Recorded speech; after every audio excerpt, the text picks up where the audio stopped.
Lies, lies, and more lies. Every time I am editing these videos, or I always ask myself, where do I think this is going to end? Is it going to end with the FCA doing something about these guys, or is someone going to take the law into their own hands I could do it myself, asshole.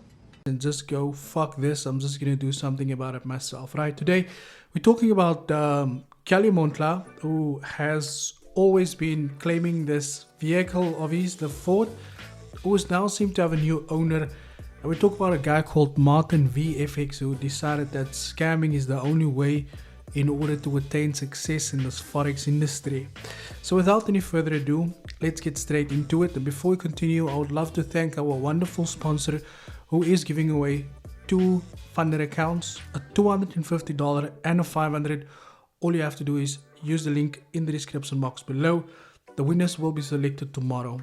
So today's video is sponsored by HFM. HFM is a fully licensed and regulated broker by the FCA, but they're also internationally known by 7 regulators as well, boosting a 4.5 Trustpilot score, giving you peace of mind that you are in good hands with HFM. Now HFM has got a minimum deposit of only $5, that is about $100, and their withdrawals are super fast. So while you think of withdrawing the money, it'll probably hit your account there as well. They also got the leverage of 1 to 2,000 on forex and gold, and 1 to 1,000 on their popular indices as well. Remember, they also do offer seminars all around the world, even in those small towns.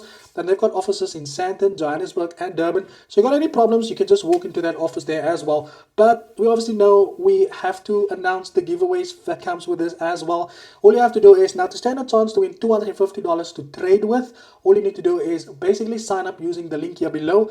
And you can also stand a chance to win $500 if you deposit and basically trade the account while you've deposited as well. So two winners. Number one, if you sign up with the link in the description box below, you can stand a chance to win $250. And if you sign up with the link and you deposit, you can stand a chance to win $500 into your trading account as well. I'll leave a link in the description box below, guys. Go check out HFM. Now, the first person that I do want to discuss in this video over here is Kelly Monhla. Now, for years now, Kelly Monhla has obviously been, of the idea that he owns a Ford Mustang, and he even made a post on Instagram to say that new car, same blessing, God keeps showing up for me and the wins keeps coming. Now I've said this before and I will say it again, right? I always wonder how people are so gullible to still believe that these guys are out here living the life that they do to make you think that they actually own all of these things that they do, yet there is no sufficient proof that can show us that they've actually owned it, right? So a gentleman, he came forward and he said that this vehicle actually belongs to another gentleman called Jukes. Now if you look at the video that we have over here,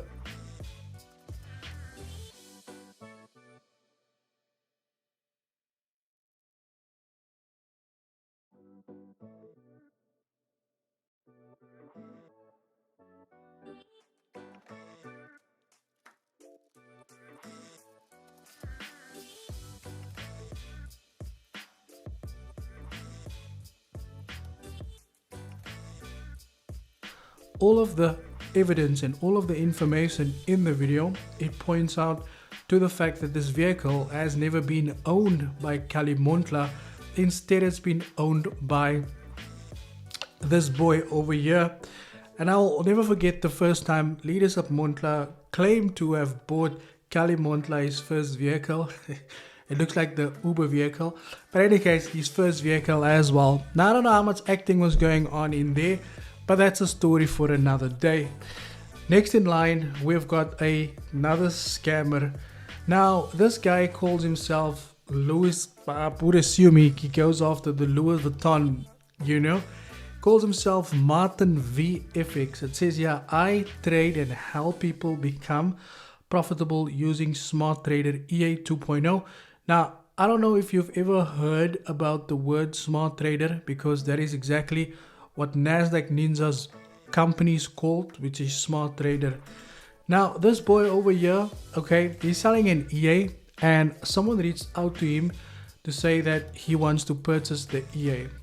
Now there you can see they made the purchase for 1,000 Rand. He then says, let me confirm. The client then says once again that there's the receipt, I've paid you 1,000 Rand for this EA. Then from there, he probably asked the client, you know what, send me through your information. The client sends the information, and the client also then says, my guy, be serious, I paid and now you're online and off. Why can't you finish with me and you'll do whatever? Customer Brayaka. No, I don't know what that means. Brayaka. He says, my G, I'm going to sort you out. Don't worry. Sorry for the inconvenience.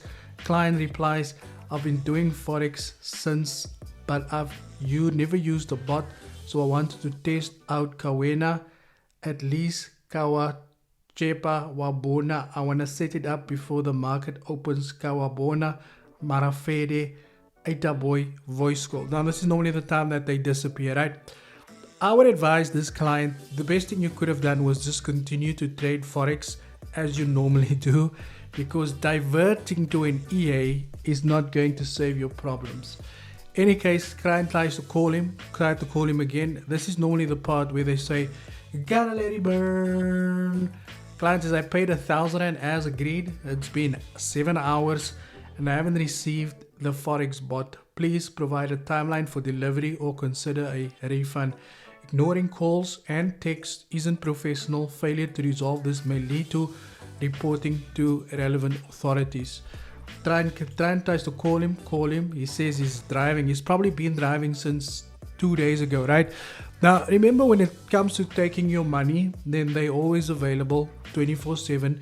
Then they always have the time, you know, I'm driving, let me pull over. Let me just pull over for you because I would like to just take your money. Client tells him, you're forever driving, you're running away from me. I paid you on the 3rd of November. It's now 7 days later. I still don't have any working bot. I'm driving from excuse to excuse. Fuck you, my guy. You never make time. Call me back. You can't feel for your clients, which you have their assets. You're acting like a child. I paid money, my money, and I trusted your ass. And what look way that ass is doing to me. Client's upset. Hey, there the client shows him once again he has made the payment. There's the proof that it is his information, and there you can go. Martin van the robot guy. Now guys, I've said this before and I'll say it again, right? There's certain people that I'm working overtime with, right? And I'm going to bring up a email trail. It's probably going to come up here, right over here. And this email trail over here is between me and the FSCA for Bandile and Nasdaq Ninja. Now, when I get too many complaints about the same person, which is why the last time I made a video about Bandile, apart from the one where he got smacked up, the last time I made a scamming video about Bandile was 2-3 weeks ago. Because I said it before and I'll say it again. I'm not gonna waste my time to expose people every time. Instead, what I do is, if I receive too many complaints about the same person, I report them and I follow up with those reports, and I always encourage people to also report them. You guys must remember one thing, that these scammers isn't going to stop.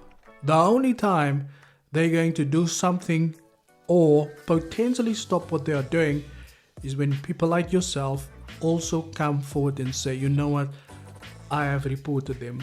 And like I said to the guy from Trading App, right? I was speaking to him the other day. I said to him, you know what? These people look at the content that we create and they think it's a joke, right? And there's nothing entertaining about the content. It's a fucking shit show. It's a sad story every time people getting scammed. And these guys will continue as if nothing has happened before. Some people will come to you and say you're doing this for ad revenue and you're doing it for YouTube videos, when YouTube is said to pay out 5,000 Rand to this channel for last month, and for the previous month we got paid 7,000 Rand, and then there's overheads to cover, right? Imagine putting your life at risk for stinking 7,000. which is kind of weird though, because there's people like maybe like Ghost Slooby who makes a lot more money than we do on this channel, but he hasn't done anything. He isn't doing anything to the community. We've given back so much of the money that, not even of the money, but we are giving back more to the community than what these scammers are doing, and then what these guys are doing, who's making 10-20 times the amount of money that we do on this channel. The moral of the story is that this is more personal than it is about money. It's not about money, okay? If it was about money, then maybe you should quit your job and start making YouTube videos if you think it's that easy. The moral of the story is that we're here to solve a problem, and if this problem doesn't get solved, then it's pointless making these videos. So we are hoping that the FSCA is going to come through and assist us and help us and at least do something about this, so that people can see that they are serious about fixing this problem. If not, then I might as well go work at ShopRite. It's less stressful. I don't have to worry about lawyers' letters for a 5,000 Rand. That is it from my side. Thank you for your time. And as always, cheers for ears.